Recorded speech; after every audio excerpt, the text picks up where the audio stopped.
আনন্দে বা দুঃখে ফুল আমাদের নিত্য বন্ধু। প্রকৃতির কিছুই সারা বছর ফোটে না, নিজের সাথে ধৈর্য ধরুন। আজ সকালটা শুরু করলাম আমার নয়নতারা আর অপরাজিতা ফুলের শুভেচ্ছা দিয়ে আপনাদেরকে। আসসালামু আলাইকুম, সবাই কেমন আছেন? আজ সবাইকে আমার অপরাজিতা গাছের ফুলগুলো শুভেচ্ছা দিয়ে শুরু করলাম আজকের দিনটা। আমার ব্যস্ততম দিনের আজকের রান্নাবান্না, যেহেতু আমার সকালবেলা বাচ্চাদেরকে স্কুলে দিয়ে আসার পর তাড়াহুড়ো করে রান্না করতে হয়, তো যতটুকু সম্ভব হয় আমি তাড়াতাড়ি রান্না শেষ করে নিই। তো আজ এই গরমের মধ্যে বাচ্চারা কোনো হাবিজাবি খাবার খেতে চায় না, যার জন্য ওদের জন্য নর্মাল খাবার দাবার রেডি করতে হয়। তো আমি আজ পোয়া মাছ ভিজিয়ে নিয়েছিলাম, পোয়া মাছটা আজ ভেজে রান্না করব। পোয়া মাছ দিয়ে, বরবটি দিয়ে, আলু দিয়ে, টমেটো দিয়ে আজ একটা তরকারি রান্না করে নেব। খুব ঝটপট করে আমার কাজ সকালবেলা শেষ করতে হয়। 11টার মধ্যে চেষ্টা করি ঘরের সমস্ত কাজ আমার গুছিয়ে বাচ্চাদেরকে স্কুলে নিতে যেতে, কারণ বাচ্চাদের স্কুল ছুটি হয়ে যায় 12টার মধ্যে। ওদের খাবার দাবার রেডি করে ওদের 1টার মধ্যে ওদের খাবার দিয়ে দিতে হয়, কারণ ওরা স্কুল থেকে এসে অনেক টায়ার্ড হয়ে যায়। তার মধ্যে ওদের বাসার যে হোম টিচার আছে সে পড়াতে চলে আসে, ওদের পড়া রেডি করা লাগে।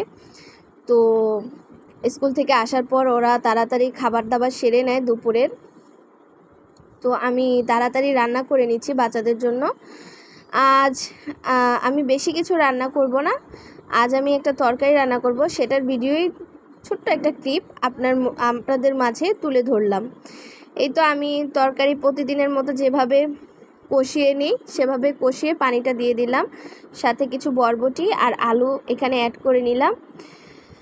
আজ বরবটিটা দেখে আমার আম্মার কথা খুব মনে হচ্ছে, সে বরবটিটা খুব বেশি পছন্দ করে।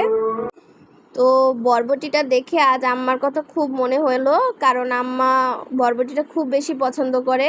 তো এদিকে আমি তরকারিটা ঝোল দিয়ে আমি ডাল ধুতে চলে আসলাম। আমি প্রতিদিন চেষ্টা করি বাচ্চাদেরকে টাটকা যে খাবারটা সেটা দিতে। তো শেষ হয়ে গেলে আমি রাতে স্পেশালভাবে অন্য কিছু চেষ্টা করে নিই, শর্টকাট ওদের কিছু করে খাওয়াতে। তো শর্টকাট রান্নাবান্না যেহেতু বাচ্চাদের স্কুলে নিতে হয়, আনতে হয়, সব কাজ আমার একাই দেখতে হয়।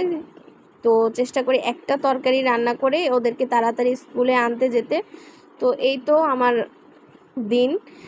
আমার দিনটা শুরু হয় এইভাবেই। আর তো রান্নাবান্না সেরে আমি ঘরে সমস্ত কাজ 11টার মধ্যে শেষ করে ফেলি। এই তো আমার তরকারিটা আলহামদুলিল্লাহ ডান। সবাই ভালো থাকবেন, সুস্থ থাকবেন আর আমাদের জন্য দোয়া রাখবেন। আল্লাহ হাফেজ।